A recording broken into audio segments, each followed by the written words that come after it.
Ujian nasional resmi diganti dengan asesmen nasional di tahun 2021 kali ini.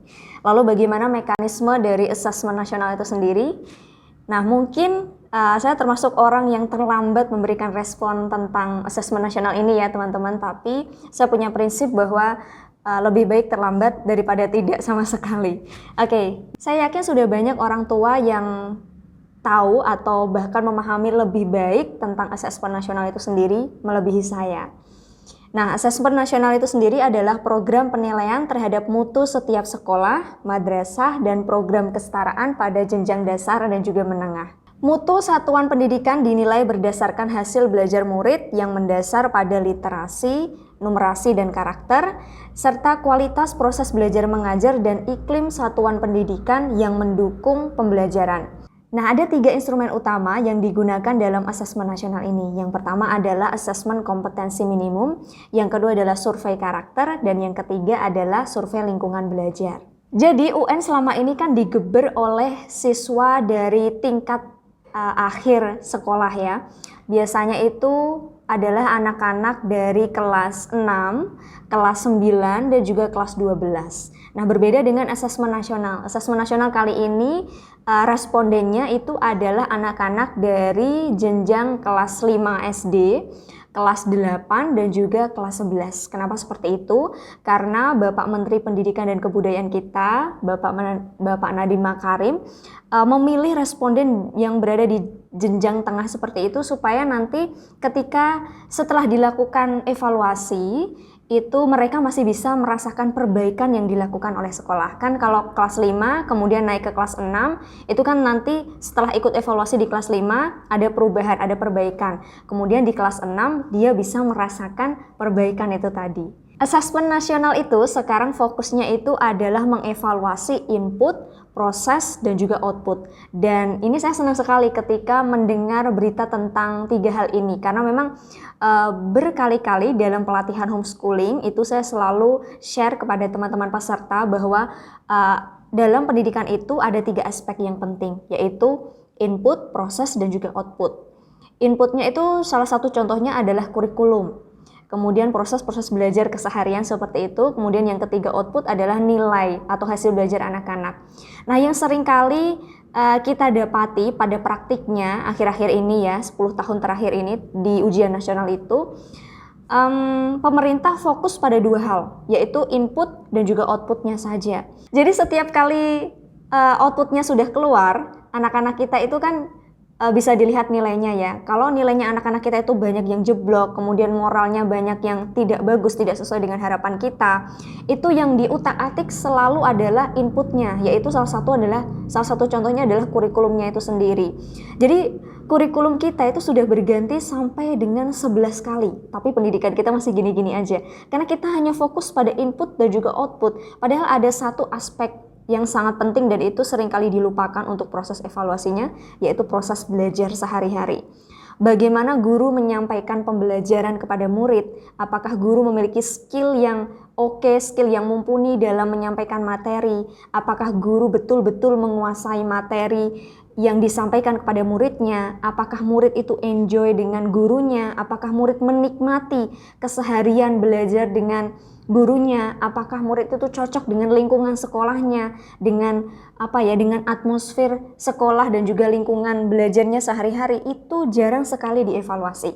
Nah, sekarang melalui revolusi evaluasi ini, yaitu asesmen nasional yang dulunya UN diganti dengan asesmen nasional atau AN, itu kita menyasar 3 aspek, input, proses, dan juga output. Nah, semoga saja melalui asesmen nasional ini kurikulum tidak lagi sering berganti ya, sistemnya, mekanisme pendidikan kita tidak lagi sering berganti, karena memang prosesnya sekarang juga sudah ikut dievaluasi.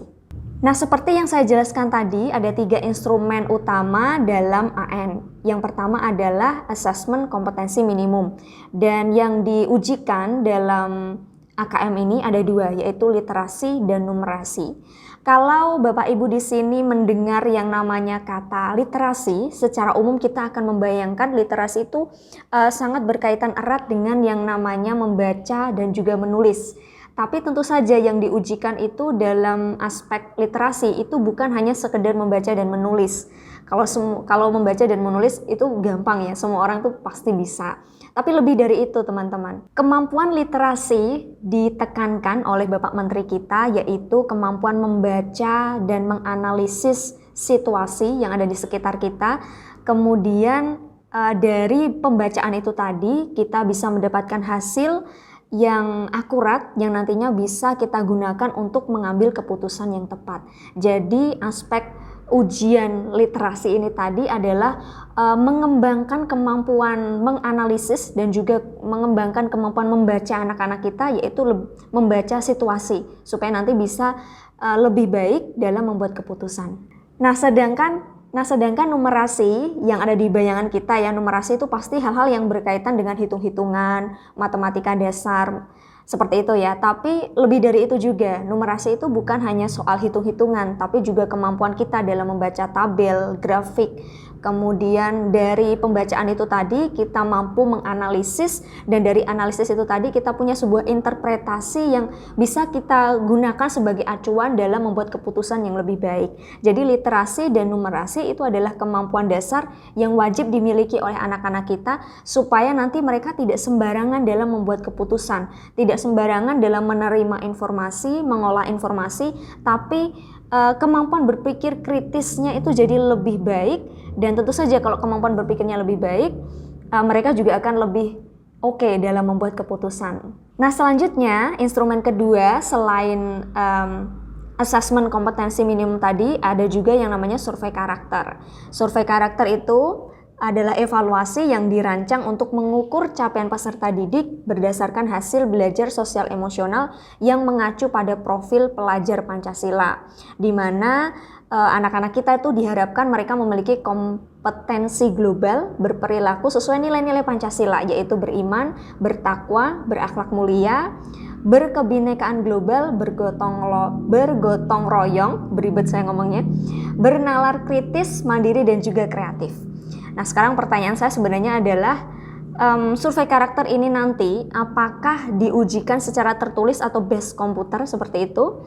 Nah, kalau memang seperti itu, saya rasa untuk menilai karakter seseorang itu kurang tepat ya kalau melalui beberapa pertanyaan seperti itu, karena bisa saja nih kalau kita menjawab pertanyaan kita baik-baikin jawabannya, kita bagus-bagusin jawabannya, tapi pada kenyataannya karakter realnya di dunia nyata itu seperti apa? Kita kan nggak pernah tahu seperti itu. Misalnya nih, ada contoh pertanyaan untuk survei karakter ya. Ini contoh sederhana saja. Ada pertanyaan seperti ini. Bagaimana sikap kamu kalau bertemu dengan orang yang lebih tua di jalan? A. Menyapa, B. Melengos, atau C. Pura-pura tidak tahu. Nah, kalau dalam pertanyaan tertulis atau based on komputer, itu kita bisa menjawab menyapa. Semua orang pasti akan menjawab menyapa. Tapi kenyataannya, realnya di dunia nyata, kalau kita ketemu orang yang lebih tua, lebih dewasa daripada kita, apakah kita benar-benar menyapa mereka? Nah, kan kita nggak bisa mengetes hal-hal yang bersifat seperti itu ya, bersifat karakter seperti itu. Kita nggak akan bisa mendapatkan jawaban yang real untuk survei karakter ini tadi. Jadi, kalau menurut pribadi saya, kurang akurat untuk mengetes survei karakter melalui jawaban dari pertanyaan-pertanyaan seperti itu, karena semua orang pasti akan menjawab yang bagus-bagus saja nanti, iya kan? Nah, akan lebih baik kalau survei karakter ini dinilai secara bertahap. Mungkin kita bisa ambil rentang waktu selama 1 tahun ya. Jadi yang jadi wali kelasnya itu tadi akan menilai si anak melalui keseharian secara bertahap. Mungkin kita tidak bisa ya menjadi polisi buat murid-murid kita selama 24 jam untuk ngetes, oke, kalau di sekolah dia bersifat baik, terus kalau di rumah gimana? Kita intip mereka di rumah seperti apa, kesehariannya seperti apa. Kita nggak bisa gitu. Tapi ya at least kita bisa mengambil kesimpulan ya dari keseharian anak-anak kita selama di sekolah melalui kedisiplinan mereka, cara mereka bersikap, berkomunikasi dengan teman sebaya, dengan gurunya, dengan mungkin sivitas sekolah yang lain, kantin, TU, dan lain sebagainya.